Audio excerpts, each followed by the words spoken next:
kumain daw sa akin. Pero bata pa kami rin, so sorry ko lang sa akin. Sinasa.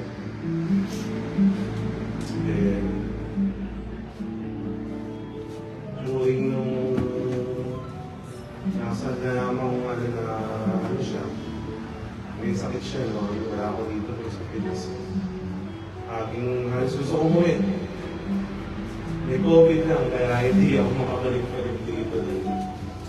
Namiss ko yung isang part ng buhay niyo na anak. Mahalaga yung kasal na anak. Sa video lang ako. Diyos yung pala din na ito. Masyadong nakikita yung buhay niyo. Hindi ko nagkasama kami. Pero lagi kasi kami nito eh. Lagi kami magkasama sa lahat ng bagay.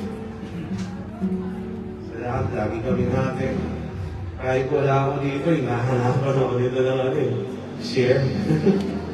Pagkakain sila na naman si mama, kuya, kain kami. Pwede kumain kayo, sabihin ko. Sabihin naman niya, hati tayo ha. Hindi naman ako kakain, bakit kasama na naman ako dyan? Oo, ngayon, mas-share ko lang medyo yung malagaan ko yung anak niya. At kaya. Ginawa ko naman sa kanya eh. Buhay pa siya, sabi ko, akong bahala din kahit anong mangyari. Anything happen, sabi ko, sagot ko na si Dave. Sana lang, tulungan mo din ako ni Jen. Kahit pagdasal rin ka ng niya, sino na magawa ko yung posted yung obligasyon niya sa anak niya.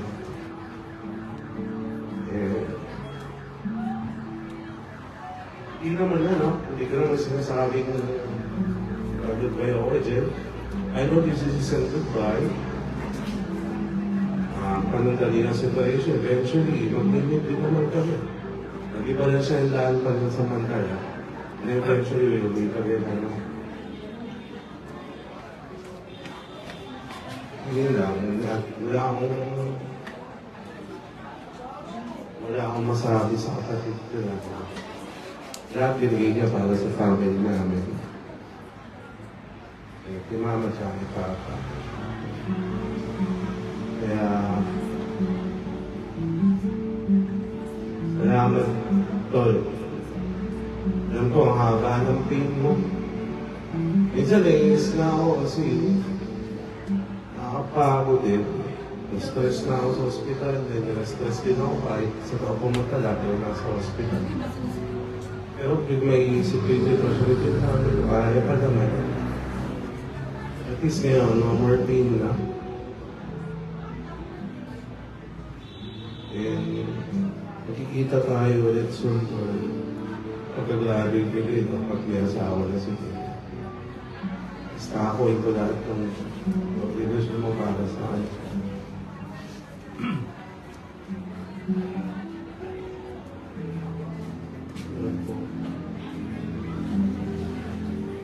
Makakalimutan ko itong batang ito. Hindi ko siya nakakalimut na tumulong sa nangangailangan. Hindi ko siya malaman. Yan po ang mamimiss ko sa akin na namin.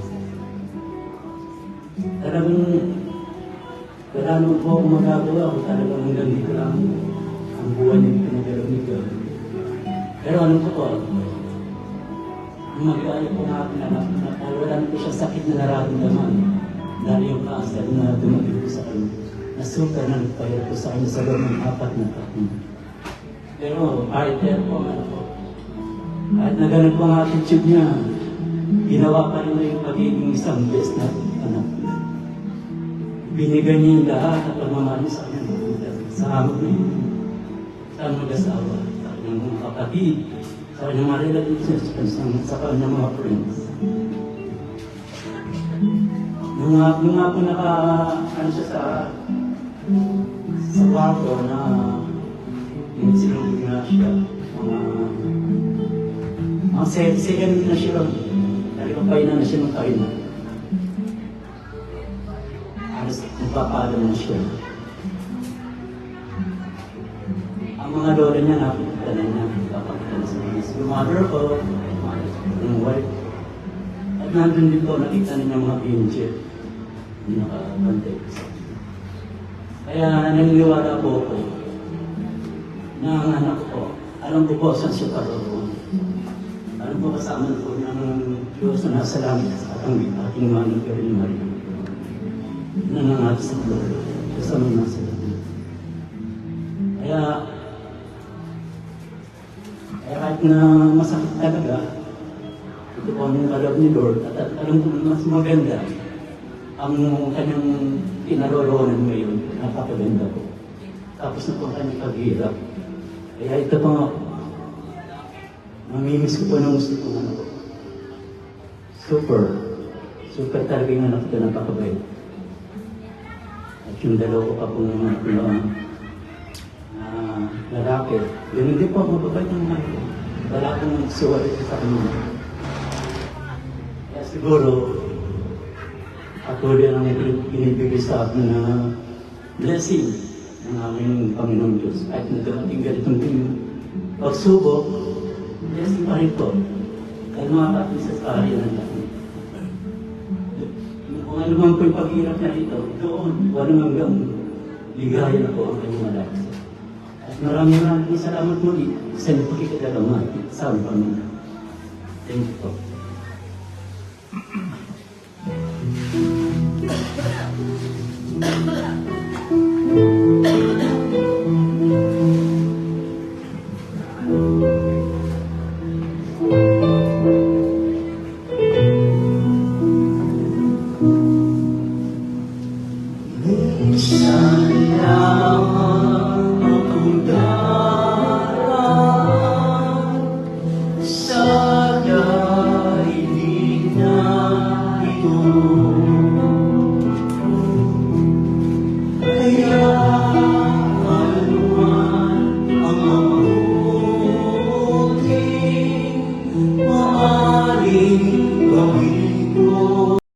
Sa kanyang sakit na cancer. Akala po namin, nung unang operasyon niya is free na siya. Pero yung cancer niya is very aggressive.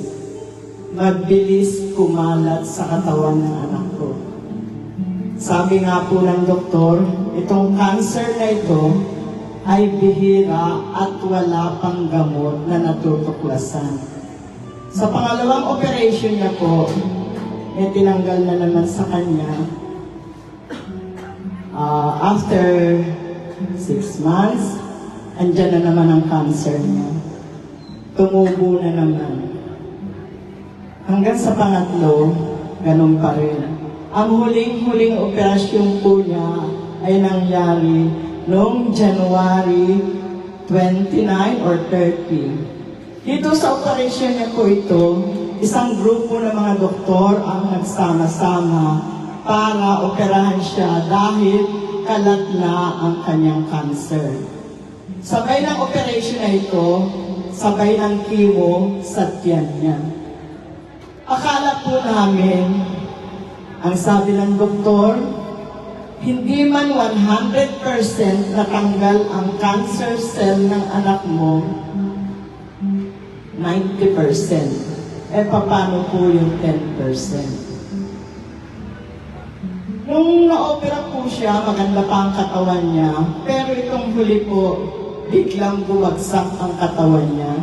Kasi po, hindi po siya makakain dahil yung bituka po niya ay pinutol na naman. Kumbaga sa for every food na papasok sa bunganga niya, isusuka niya, o kaya ilalabas niya.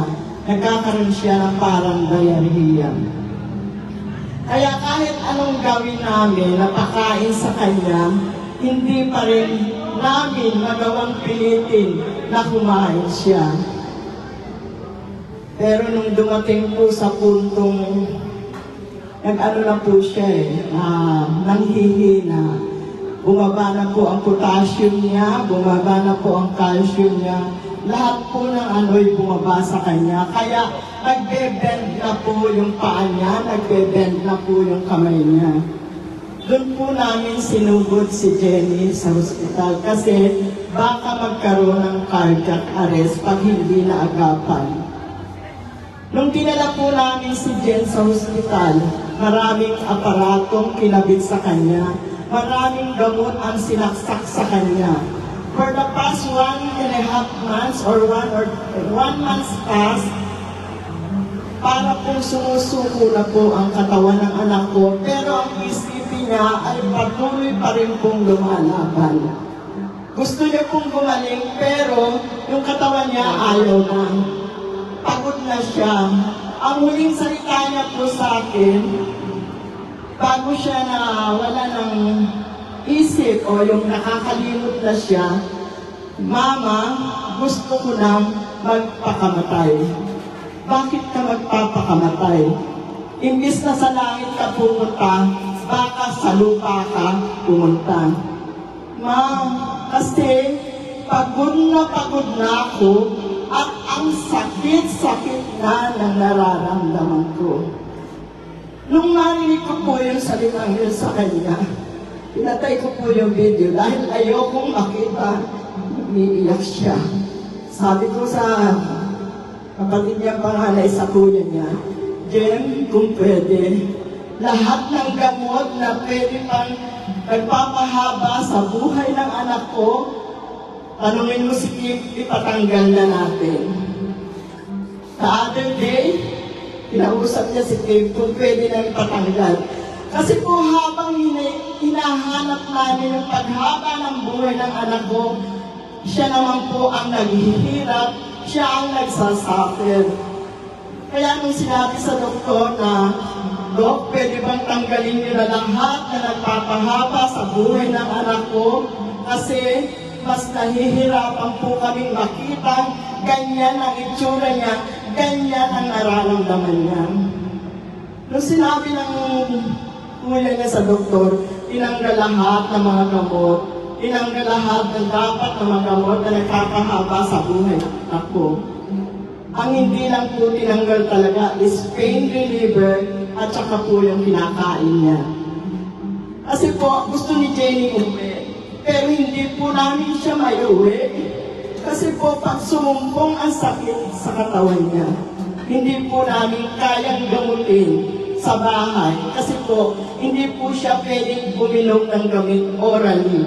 Gamot na pwedeng inumin dadaan sa bungang. Pag sumakit na yung cancer niya, yung pain reliever na ikinabit diretso sa ugat niya, pipindutin lang namin. Within 15 minutes, mawawala ang sakit. Every 15 minutes, pipindutin na lang para mawala ang sakit. Kung sa bahay po namin siya dinala, siguro po yung sigaw ng anak ko, maririnig ng buong Rivera dahil sa sakit. Nung napagpasya na po ng anak ko tanggalin yung gamot na lahat nagpapaano sa sabi ng doktor, ginawa naman ninyong lahat. Kaya, huwag niyong pagsisihan ang pagtanggal ng gamot para humaba ang buhay ng anak mo. Kasi po habang ginagawa yung paghaba ng buhay ng anak, na nung una dinadasal namin, pahabain niyo po ang buhay ng anak ko.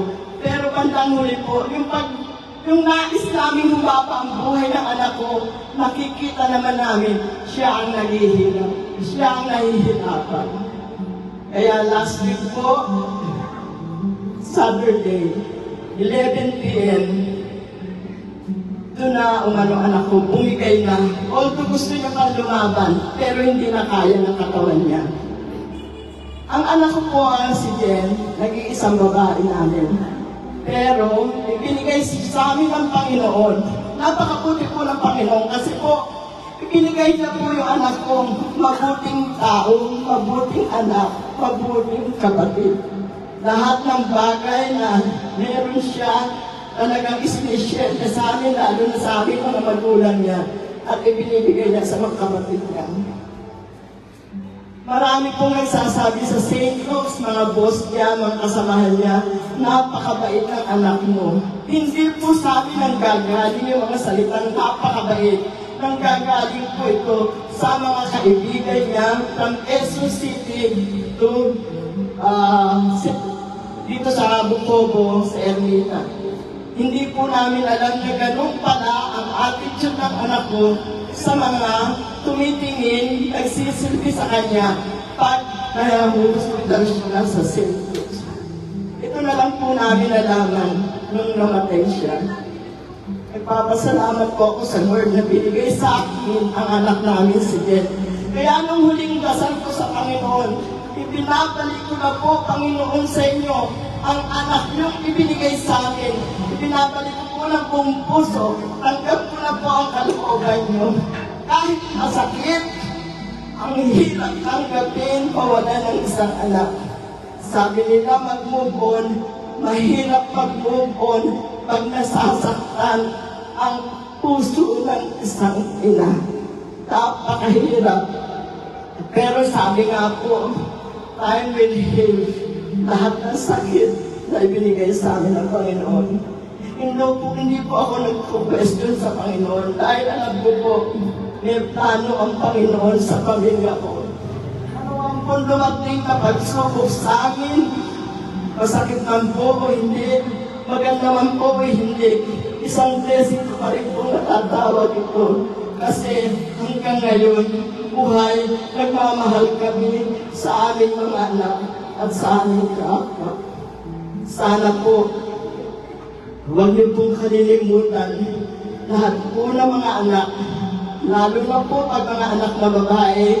Sabi ko nga po, iba ang anak na babae. Kahit sino pong tanongin niyo, kahit mahal niyo pare-pareho mga anak niyo, iba pa rin ang anak na babae. Lahat ng pagsisilbi ng anak ng babae sa magulang, sa kapatid, mararamdaman mo. Maliliit na bagay na gustong ibigay ng anak mo, maiisip mo, ako ngayon ko lang po na-realize lahat ng bagay na binigay sa akin ni Jenny, maliit man po o malaki. Ngayon po talaga, itinetreasure ko na po yun. Kasi po, ngayon ko na-realize kung gaano kahalaga at gaano kamahal namin si Jenny. Kung noon po, sabi nga niya, na pagdating ng panahon, aalagaan kita. Pagtanda niyo ni Papa, aalagaan ko kayo. Pero nagbago na po yung salita niya. Kung pagkasakit siya, hindi ko na kayo maalagaan kasi mauna ako sa inyo. Yung mga salita ng anak kong yun, pag-uusap kami, masakit na mauna pa yung anak ko sa amin ang papa niya. Pero sabi nga po, kalooban ng Diyos, tanggapin mo, masakit man o hindi. Kaya anak, saan ka na naroon, mahal na makalit ka namin. Hindi ka na nakakalimutan namin.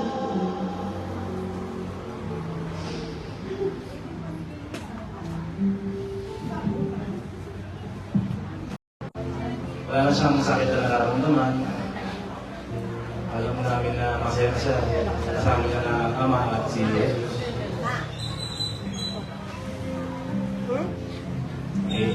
Totoo lang, hindi sumagi sa isip ko na kami nila kuya, kami nila papa yung maghahanap ng digingan ni Jen. Hindi sumagi sa amin yun. Kasi napakalakas itong tao.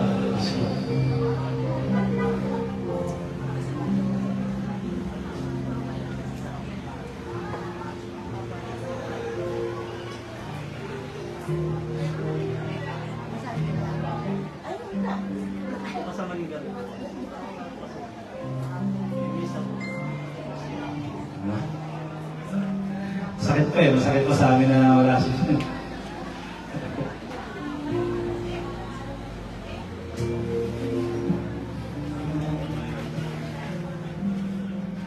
Maraming salamat po sa inyo lahat.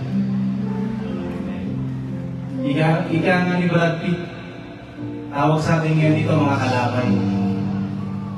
Tulad ng isang kalamay, we should stick to each other.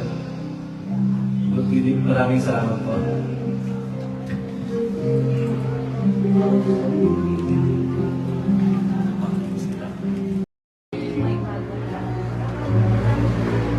Anak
hindi na namin tanggap na nawala si Jen. Kasi patapos siyang bata eh. Marami pa siyang gustong matupad sa amin, sa pamilya namin, lalo ngayon, nagsisimula pa lang kami. Marami pa kami pangarap para sa anak namin.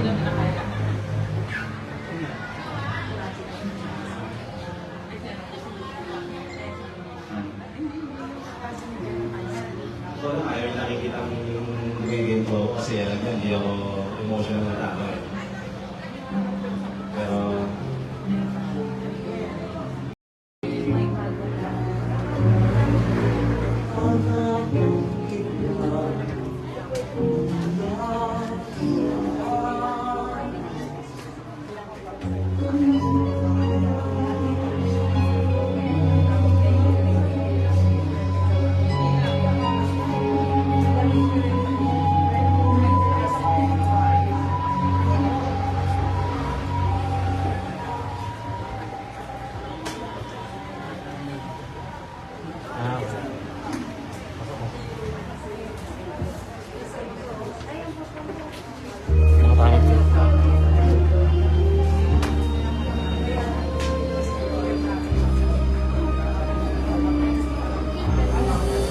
bahay na.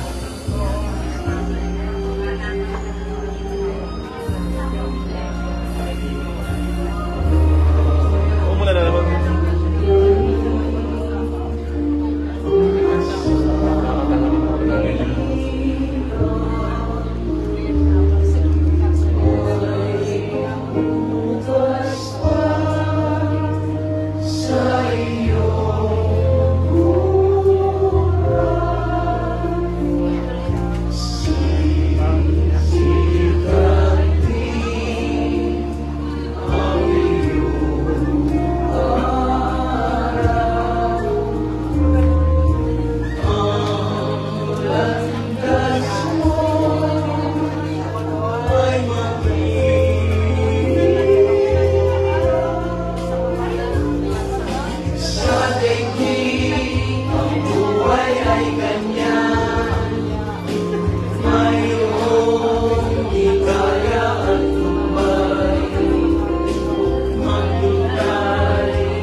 Sa daigdig ang buhay